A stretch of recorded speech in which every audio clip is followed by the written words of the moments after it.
نحمده ونصلي على رسوله الكريم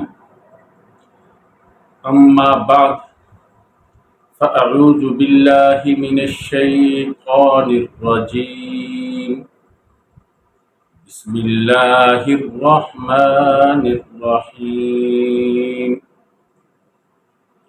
وَإِنْ خِفْتُمْ أَلَّا تُقْسِطُوا فِي الْيَتَامَى فَانكِحُوا مَا طَابَ لَكُم مِّنَ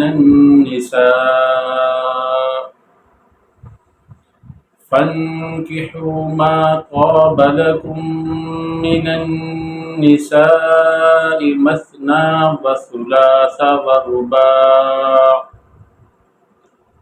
فَإِنْ خِفْتُمْ أَلَّا تَعْدِلُوا فَوَاحِدَةً أَوْ مَا مَلَكَتْ أَيْمَانُكُمْ ذَلِكَ أَدْنَىٰ أَلَّا تَعُولُوا صدق اللہ العظیم۔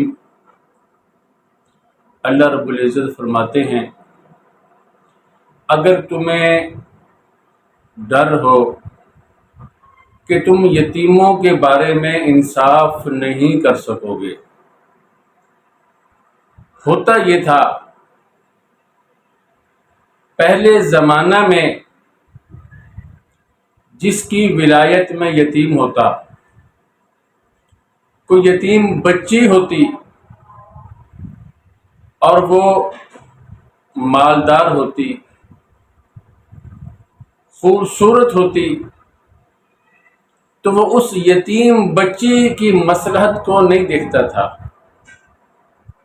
بلکہ وہ خود آدمی اس سے نکاح کر لیتا تھا، اس لیے کہ ولی بھی وہی، نگران بھی وہی، اس کا والد تو ہے نہیں جو اس کے ازدواجی زندگی کے ہر پہلو پہ نظر کرے، اس کے فلاح و بہبود کے تمام انتظامات کو دیکھ کر اس کا نکاح کرے، جو اس کی نگرانی کرے۔ اس کا والد تو ہوتا نہیں تھا، جو ولی ہوتا وہ خود ہی اس سے نکاح کر لیتا، جیسے دل چاہتا اسے رکھتا، مہر بھی جو دل میں آتا وہ دیتا، یا مہر نہیں دیتا، اس کا جو مال و دولت ہوتا وہ بھی غصب کر لیتا۔ یہ یتیموں کے ساتھ اللہ رب العزت نے اس آیت مبارکہ سے پہلی آیت میں بھی فرمایا کہ یہ ہیلے بہانے سے یتیموں کے مالوں کو نہ کھاؤ۔ اچھا لے لیا، برا اس کو دے دیا، کسی بھی طریقے سے کوئی بھی ہیلا اور بہانہ ہو، یتیموں کا خیال کرو، ان کے اموال کو نہ نقصان پہنچاؤ۔ اب ان کی زندگیوں سے نہ کھیلو اور ان کی زندگیوں سے کھیلتے بھی ہو اور ان کے مال بھی غصب کر لیتے ہو، چھین لیتے ہو۔ اللہ رب العزت نے اس سے بھی منع کیا۔ نبی اکرم صلی اللہ علیہ وسلم کے زمانہ میں ایک آدمی نے اپنا نکاح ایک یتیم بچی سے کر لیا۔ وہ یتیم بچی بھی اس کے ساتھ ایک باغ میں شریک تھی۔ اس نے اسے مہر کیا دینا تھا، اس کا باغ بھی، اس کا جو حصہ تھا اس کو بھی غصب کر لیا۔ اللہ رب العزت نے یہ آیت مبارکہ نازل فرمائی، وَإِنْ خِفْتُمْ أَلَّا تُقْسِطُوا فِي الْيَتَامَى، اگر تمہیں ڈر ہے، اگر یقین ہے، پھر تو بطریق اولا تمہیں یہ کام نہیں کرنا چاہیے۔ تمہیں ڈر ہے اللہ تقسطوا فی الیتامى، یتیموں کے بارے میں تم انصاف نہیں کر سکو گے۔ یتیم نابالغ بچی ہو تو وہ یتیم کہلاتی ہے، اگر بالغ ہو تو اسے یتیم نہیں کہتے۔ اس سے معلوم ہوا کہ نابالغ بچی کا نکاح ولی کر سکتا ہے، اس کو یہ اختیار ہے۔ یہ ایک مشہور مسئلہ ہے، وہ انشاءاللہ العظیم کسی وقت اس کو تفصیل سے بیان کریں گے، ولایت اجبار کیا ہوتی ہے اور عام ولایت جو ہے وہ کیا ہوتی ہے، اور پھر ان ولایات کے اثرات کیا مرتب ہوتے ہیں۔ تفصیل کے ساتھ کسی وقت انشاءاللہ العظیم اس مسئلے کو بیان کریں گے۔ تو اللہ رب العزت نے یتامہ کہا، اس سے معلوم ہوا کہ وہ بچی نابالغ ہے۔ اگر بالغ بھی ہے تو پھر بھی اس کے معاملے میں، چونکہ بالغ بچیاں بھی وہ نکاح کے بارے میں شرم و حیا والا رویہ رکھتی ہیں، اس لیے وہ کھل کر اپنی بات نہیں کہہ سکتی، تو اس کے بارے میں بھی یہی حکم ہے کہ ولی کو چاہیے کہ اس کی مصلحت کو پیش نظر رکھے، اپنے فائدے کو، اپنی فاسد اغراض کو بیچ میں آڑے نہ آنے دے۔ تو اللہ تعالیٰ فرماتے ہیں وَإِنْ خِفْتُمْ أَلَّا تُقْسِطُوا فِي الْيَتَامَى، اگر تمہیں ڈر ہے کہ تم یتیموں کے بارے میں انصاف نہیں کر سکتے، ایک حد تک نہیں رہ سکتے، اس سے تجاوز کر جاؤ گے، ناجائز حدود میں داخل ہو جاؤ گے، تو فرماتے ہیں فَانْكِحُوا مَا طَابَ لَكُم مِّنَ النِّسَاءِ، تو ان کے علاوہ جو تمہارے لیے اچھی ہوں، عمدہ ہوں، حلال ہوں، ان سے نکاح کر دو۔ ما طاب لکم، ما حل کے معنی میں ہے جو تمہارے لیے حلال ہیں، یا بعض مفسرین نے اس کا یہ ترجمہ بھی کیا جو تمہارے لیے مرغوب ہیں، پسندیدہ ہیں، تم ان سے نکاح کر لو۔ فَانْكِحُوا مَا طَابَ لَكُم مِّنَ النِّسَاءِ مَثْنَىٰ وَثُلَاثَ وَرُبَاعَ، دو دو سے، تین تین سے، چار چار سے، یعنی چار تک نکاح کرنے کی اجازت ہے، اس سے آگے اجازت نہیں ہے، یا ان چار میں سے کسی ایک کو کسی وجہ سے طلاق دے دی تو پھر کسی اور سے نکاح کر سکتے ہیں، چار کی موجودگی میں پانچویں سے نکاح نہیں کر سکتے۔ ہوتا یہ تھا، یہ مسئلہ تھوڑا سا تفصیل طلب ہے، ہوتا یہ تھا کہ لوگ اسلام کے زمانہ سے پہلے والا جو زمانہ ہے اس میں بھی، بلکہ کسی بھی ملت میں، کسی بھی مذہب کے اندر مردوں کے لیے ایک سے زائد شادی کرنے پر پابندی نہیں تھی۔ یہ ایک فطرتی عمل ہے، اس کے اندر جہاں پر مردوں کے جذبات کا لحاظ کیا جاتا ہے وہاں پر عورتوں کی مشکلات کو بھی سامنے رکھا جاتا ہے۔ کوئی مطلقہ ہے، کوئی بیوہ ہے، اگر مرد شادی نہیں کریں گے ایک سے زائد تو وہ کیا کریں گی؟ وہ اپنی زندگی کس سہارے پہ گزاریں گی؟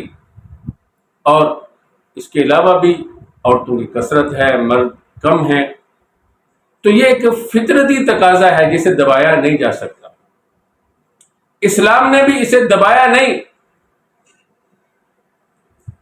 اور مستشرقین، ملحدین، وہ اس طرح کے اعتراضات کرتے ہیں، ان کے ہاں ایک سے زائد شادی کرنا معیوب ہے، وہ بھی ان کے آباء و اجداد کے جو نظریات تھے ان کے خلاف ان کا یہ ذہن ہے، مگر اس کا نتیجہ ان کے ہاں بے حیائی، عریانی، فحاشی کی شکل میں نکلا۔ وہ بھی مجبور ہو گئے کہ انسانی فطرت کے تقاضوں کو دبایا نہیں جا سکتا۔ تو یہ تعدد ازواج کا مسئلہ یہ اسلام کا نہیں ہے، یہ اسلام سے پہلے بھی تھا۔ چنانچہ غیلان بن اسلمہ جب مسلمان ہوئے تو ان کے ہاں 10 بیویاں تھیں، بیویاں بھی مسلمان ہو گئی تھی۔ نبی اکرم صلی اللہ علیہ وسلم نے انہیں بلا کر فرمایا کہ ان میں سے 4 کا انتخاب کر لو، باقی کو طلاق دے دو، آزاد کر دو۔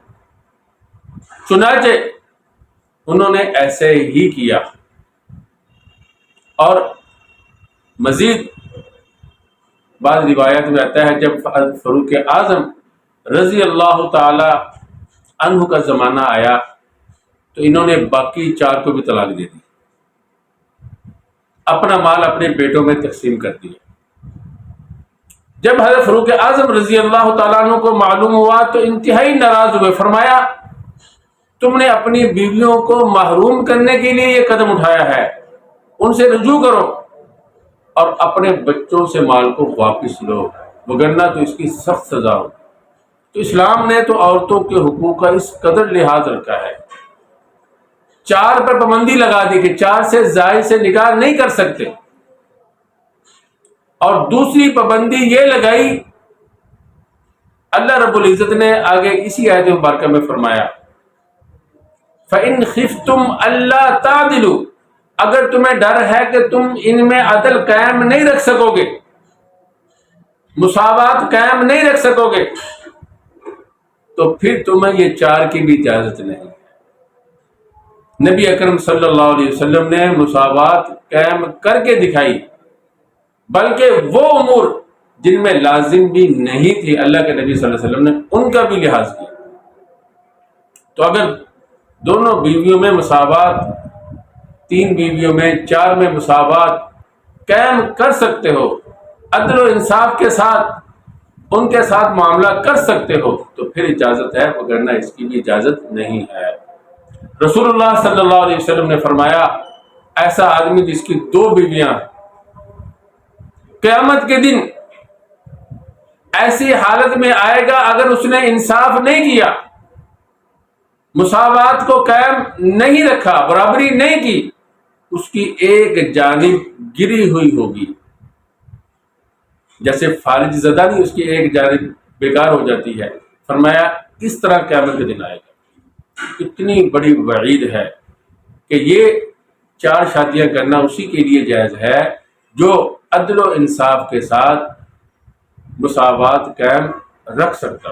تو اللہ تعالیٰ نے فرمایا اگر تمہیں ڈر ہے فَإِنْ خِفْتُمْ أَلَّا تَعْدِلُوا فَوَاحِدَةً، تو پھر ایک سے شادی کرو، ایک سے زائد سے شادی نہ کرو، اس لیے کہ جب ایک ہوگی تو دوسری نہیں ہے تو مساوات والا معاملہ ختم ہو جائے گا، اور اس میں آسانی ہو جائے گی اس کے حقوق کی ادائیگی میں۔ اگر تمہیں یہ معلوم ہے کہ تم ایک کے بھی حقوق ادا نہیں کر سکتے، او ما ملکت ایمانکم، اللہ تعالیٰ فرماتے ہیں پھر لونڈی سے کام چلاؤ جو تمہاری ملکیت میں ہو، اس لیے کہ اس کے حقوق کم ہیں، اس کا مہر نہیں ہے، صحبت کا اس کا حق نہیں ہے، تو اس کے حقوق آزاد عورت کی بنسبت کم ہوتے ہیں، تو تم لونڈی سے کام چلا لو۔ لونڈیاں اس زمانے میں نہیں ہوتی، پہلے زمانوں میں ہوا کرتی تھی۔ آگے فرماتے ہیں ذالک ادنی الا تعولوا، یہ اس کے زیادہ قریب ہے کہ تم ایک طرف نہ جھک پڑو، یہ اس کے زیادہ قریب ہے کہ تم ظلم نہ کرو، یہ اس کے زیادہ قریب ہے۔ اگر تمہارے اندر اتنی ہمت نہیں ہے کہ تم مساوات کو قائم کر سکو، تم عدل کر سکو، تو پھر لونڈی سے کام چلاؤ۔ اگر زیادہ بیویوں کا مسئلہ ہے تو ایک سے شادی کر لو۔ اگر تم عدل اور انصاف سے کام لے سکتے ہو تو پھر یتیم بچی سے بھی نکاح کر سکتے ہو، یا اپنی اولاد کا ان سے نکاح کروا سکتے ہو۔ تو خلاصہ یہ کہ یتیم کی اس لیے کہ تم اس کے نگران بھی ہو، اس کے ولی بھی ہو، تمہیں کوئی پوچھنے والا نہیں ہے، یہ سمجھ کر اس کی حق تلفی نہ کرنا، یہ اللہ رب العزت کا حکم ہے۔ اللہ نے اپنا خوف دلا کر اس سے منع کیا ہے۔ اگر پھر بھی کوئی نہیں رکتا تو یہ وقت کی جو حکومت ہے اس کی ذمہ داری ہے کہ وہ اس کا بازو پکڑے، دوسرے مسلمانوں کی ذمہ داری ہے کہ وہ اس کو روکے۔ اللہ رب العزت کے اس حکم پر عمل کروائیں۔ معاشرے کے اندر جو بے سہارا ہے، یعنی اس کا ایسا مضبوط سہارا نہیں ہے جو اس کی صحیح معنی میں نگہداشت کر سکے، نگرانی کر سکے، تو اس کا سہارا بن جانا چاہیے۔ یہ تو اس آیت مبارکہ کا کچھ مطلب، کچھ خلاصہ میں نے آپ کے سامنے عرض کر دیا۔ اب یہاں پر ایک اور ضروری مسئلہ ہے۔ مستشرقین، ملحدین، مغرب زدہ ذہنیت والے لوگ العیاذ باللہ رسول اللہ صلی اللہ علیہ وسلم کی ازدواجی زندگی پر بھی اعتراض کرتے ہیں۔ اتنی زیادہ آپ صلی اللہ علیہ وسلم نے شادیاں کی، وہ اپنی زہر آلودہ ذہنیت سے سوچتے ہیں، چونکہ آج کل شہوت پرستی کا غلبہ ہے، وہ اسی ذہن سے دیکھتے ہیں۔ رسول اللہ صلی اللہ علیہ وسلم تو نبیوں کے پاکیزہ ہستیوں کے سردار ہیں، امام ہیں، ان کی زندگی لذت پرستی سے، خواہشات والی زندگی سے بہت دور اور اونچی زندگی ہے۔ عام لوگ اور بالخصوص جن کے دلوں میں حسد ہے، کینہ ہے، بغض ہے اسلام کے بارے میں، وہ کبھی نہیں سمجھ سکتے۔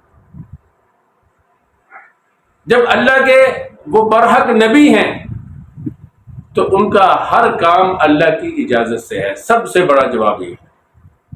اور دوسری بات یہ ہے کہ اللہ رب العزت نے آپ صلی اللہ علیہ وسلم کو اتنی شادیوں کی اجازت اس لیے دی تاکہ آپ صلی اللہ علیہ وسلم کا سب سے بڑا جو منصب تھا، تعلیمی اور تبلیغی،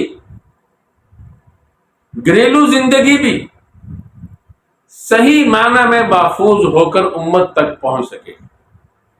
چنانچہ حضرت عائشہ رضی اللہ تعالی عنہا کی جو مرویات ہیں، روایات ہیں، وہ 2210 ہیں۔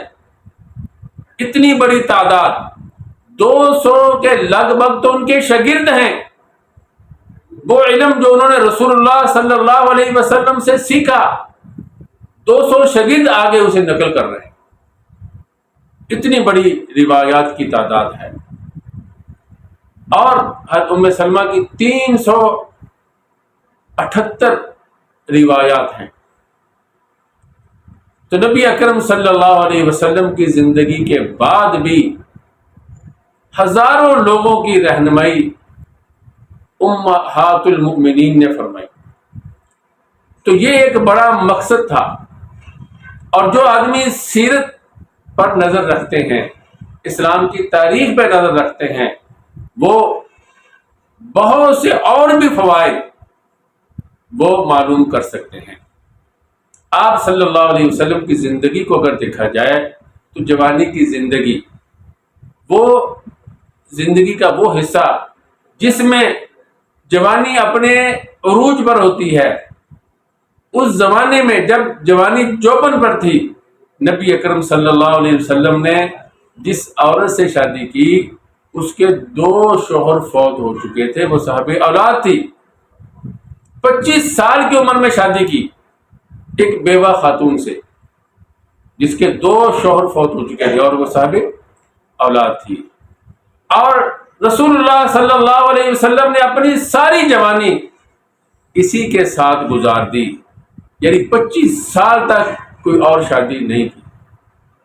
اندازہ کریں، رسول اللہ صلی اللہ علیہ وسلم اگر ایک اشارہ بھی کرتے، امت کے لیے 4 شادیوں کی اجازت تھی تو آپ کے لیے آپ بھی کر سکتے تھے، تو ایک اشارہ بھی فرماتے تو ساری کی ساری کمواری عورتیں، مکہ کی حسین ترین عورتیں آپ کے پاس جمع ہو جاتی، لوگ فخر محسوس کرتے۔ مگر رسول اللہ صلی اللہ علیہ وسلم نے ایک بچی کے علاوہ جتنی بھی عورتوں سے شادی کی وہ سب بیوہ تھی، ایک کنواری لڑکی حضرت عائشہ صدیقہ رضی اللہ تعالی عنہا کے علاوہ۔ اور اپنی زندگی کے 50 سال تک کوئی اور شادی نہیں کی۔ حضرت خدیجہ رضی اللہ تعالی عنہا کے ساتھ جو شادی کی 25 سال وہی رکھی، کوئی اور شادی نہیں کی۔ جب ان کا انتقال ہوا تو پھر رسول اللہ صلی اللہ علیہ وسلم نے حضرت سودا سے شادی کی، حضرت عائشہ رضی اللہ تعالی عنہا سے شادی کی۔ اور حضرت عائشہ رضی اللہ تعالی عنہا کی رخصتی ہجرت کے بعد ہوئی، سن 2 ہجری میں رخصتی ہوئی۔ اس وقت رسول اللہ صلی اللہ علیہ وسلم کی عمر مبارک 54 سال تھی۔ اندازہ کریں کہ 54 سال تک ایک ہی بیوی کے ساتھ گزارا کیا، پہلے حضرت خدیجہ تھی، بعد میں حضرت سودا۔ 54 سال کی عمر میں حضرت عائشہ رضی اللہ تعالی عنہا آپ صلی اللہ علیہ وسلم کے گھر میں آئی۔ اور پھر 1 سال کے بعد حضرت حفصہ سے شادی ہوئی، اور پھر کچھ عرصے کے بعد حضرت زینب بنت خزیمہ سے نکاح ہوا۔ وہ 18 ماہ، ایک روایت کے مطابق 3 ماہ آپ صلی اللہ علیہ وسلم کے ساتھ رہیں، اور اس کے بعد ان کا انتقال ہوا۔ اور پھر سن 4 میں حضرت ام سلمہ سے شادی ہوئی، اور 5 میں حضرت زینب بنت جحش کے ساتھ شادی ہوئی۔ آپ صلی اللہ علیہ وسلم کی عمر 58 سال تھی جب آپ کے نکاح میں 4 عورتیں اکٹھی ہوئی۔ اندازہ کریں اتنی بڑی عمر میں جا کر، 58 سال کی عمر میں۔ سن 6 میں حضرت جویریہ سے شادی ہوئی، سن 7 میں حضرت ام حبیبہ، اور پھر کچھ ہی عرصے کے بعد حضرت صفیہ، اور پھر کچھ ہی دیر کے بعد حضرت میمونہ رضی اللہ تعالی عنہن، ان کے ساتھ شادی ہوئی۔ تو آخری زندگی کے جو 3-4 سال تھے، ان میں زیادہ بیویاں آپ صلی اللہ علیہ وسلم کے نکاح میں آئی۔ تو اس سے اندازہ کریں کہ آخر کیا مقصد تھا جو اتنی بڑی عمر میں یہ عورتیں آپ صلی اللہ علیہ وسلم کی نکاح میں جمع ہوئیں۔ آپ صلی اللہ علیہ وسلم چاہتے تو پہلے بھی جمع فرما سکتے تھے، کنواری عورتیں لا سکتے تھے، کنواری لڑکیوں سے نکاح کر سکتے تھے۔ تو کوئی بھی آدمی جو منصف مزاج ہے وہ اس نتیجے پر پہنچے گا کہ یہ دینی ضرورت کی وجہ سے ایسے ہوا۔ اور بھی بہت سی حکمتیں ہیں۔ مثال کے طور پر حضرت ام سلمہ رضی اللہ تعالی عنہا کے شوہر جب انتقال کر گئے تو نبی اکرم صلی اللہ علیہ وسلم نے ان کے ساتھ شادی کی، اور یہ وہ خاتون ہیں جن کی اولاد تھی، اور کسی بھی ایسی خاتون سے شادی نہیں ہوئی جن کی اولاد ہو ان کے علاوہ۔ نبی اکرم صلی اللہ علیہ وسلم کی پرورش میں آئی تو امت کو یہ بتلا دیا کہ اگر کوئی دوسری اولاد ہو اور تمہاری پرورش میں آئے تو ان کے ساتھ کیسے پیار کرنا ہے، ان کا کیسے لحاظ کرنا ہے، ان کی تعلیم و تربیت کس انداز سے کرنی ہے۔ تو یہ کون سکھاتا؟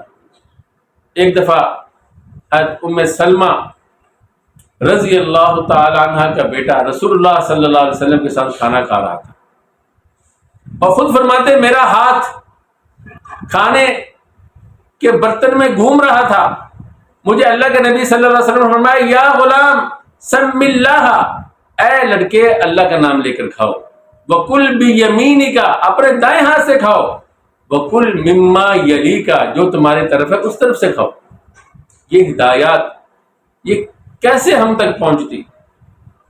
اور اسی طرح حضرت جویریہ رضی اللہ تعالی عنہا جب یہ قید ہو کر آئی تو کسی اور صحابی رضی اللہ تعالی عنہ کے پاس ان کے حصے میں چلی گئی۔ انہوں نے ان کے ساتھ کتابت والا معاملہ کیا اور رسول اللہ صلی اللہ علیہ وسلم سے مدد مانگنے کے لیے آئی کہ میں نے ان کے ساتھ کتابت کا معاملہ کر لیا ہے، مجھے اتنی رقم چاہیے، آپ میری مدد فرما دیجئے تاکہ میں آزادی حاصل کر سکوں۔ رسول اللہ صلی اللہ علیہ وسلم نے فرمایا کیا میں اس سے بہتر راستہ نہ آپ کو بتلاؤں کہ بدلے کتابت میں خود ادا کر دیتا ہوں اور بعد میں تم سے نکاح کر لیتا ہوں؟ تو انہوں نے فرمایا اللہ کے رسول صلی اللہ علیہ وسلم اس سے اچھی کیا بات ہو سکتی ہے؟ چنانچہ ان سے آپ صلی اللہ علیہ وسلم کا نکاح ہوا۔ جب صحابہ اکرام کو معلوم ہوا تو 100 گھرانے یعنی 100 لڑکیاں ان کی وجہ سے آزاد ہوئیں۔ صحابہ اکرام نے فرمایا کہ ہمیں یہ اچھا نہیں لگتا کہ ہم رسول اللہ صلی اللہ علیہ وسلم کے سسرال والوں کو، ان کے تعلق والوں کو اپنی غلامی میں رکھیں۔ تو بنو مستلق کی 100 بچیاں آزاد ہوئی۔ عائشہ رضی اللہ تعالی عنہ فرمایا کرتی تھی کہ ان سے زیادہ بابرکت اپنے خاندان کے لیے میں نے کوئی عورت نہیں دیکھی کہ اتنی بڑی تعداد عورتوں کی ان کی وجہ سے آزاد ہوئی۔ اور صحابہ کرام رضوان اللہ تعالی علیہم اجمعین کی محبت کو دیکھیے، ان کے ادب کو دیکھیے کہ انہوں نے یہ گوارا نہیں کیا کہ رسول اللہ صلی اللہ علیہ وسلم کے اب وہ سسرال والے ہو گئے ہیں تو ہم کیسے ان کو اپنی غلامی میں رکھیں۔ دیکھو کتنی بڑی مسلط اور حکمت۔ اور حضرت ام حبیبہ رضی اللہ تعالی عنہ یہ ہجرت کر کے حبشہ چلی گئی تھی، وہاں ان کے شوہر نصرانی ہو گئے تھے اور پھر انتقال کر گئے۔ نبی اکرم صلی اللہ علیہ وسلم نے نجاشی کے واسطے سے، شاہ نجاشی کے واسطے سے انہیں نکاح کا پیغام بھیجا، جو انہوں نے قبول کیا۔ آپ صلی اللہ علیہ وسلم کا ان سے نکاح ہو گیا۔ یہ ابو سفیان کی بیٹی تھی۔ جب ابو سفیان کو پتا چلا، بلا اختیار اس کے منہ سے نکلا هو الفحل الذی لا یجدع انفہ، یہ وہ جوان مرد ہے جس کی ناک نہیں کاٹی جا سکتی۔ اس وقت ابو سفیان مشرکین مکہ کے سرخیل تھے، یعنی کافروں کے بڑے سردار تھے۔ اس کی بیٹی، ان کا ہم رسول اللہ صلی اللہ علیہ وسلم سے لڑائیاں کر رہے ہیں، ہماری بیٹی ان کے نکاح۔ تو سیاسی طور پر، نفسیاتی طور پر اب اندازہ کریں اس شادی کا کتنا بڑا اثر پڑا ان کے اوپر، ان کے حوصلے، ان کی ہمتیں کمزور ہو گئی۔ تو رسول اللہ صلی اللہ علیہ وسلم کی شادیوں میں بے انتہا حکمتیں اور مصلحتیں ہیں جن کا رسول اللہ صلی اللہ علیہ وسلم نے خیال کیا۔ جو بھی تاریخ کا مطالعہ کرے گا وہ اس نتیجے پر ضرور پہنچ جائے گا۔ اب دعا کیجئے اللہ رب العزت جو کچھ کہا سنا گیا ہے اس پر عمل کرنے کی توفیق عطا فرمائے، اور ہم سب کے دلوں میں رسول اللہ صلی اللہ علیہ وسلم کی محبت کو کوٹ کوٹ کے بھر دے۔ وآخر دعوانا ان الحمد للہ رب العالمین۔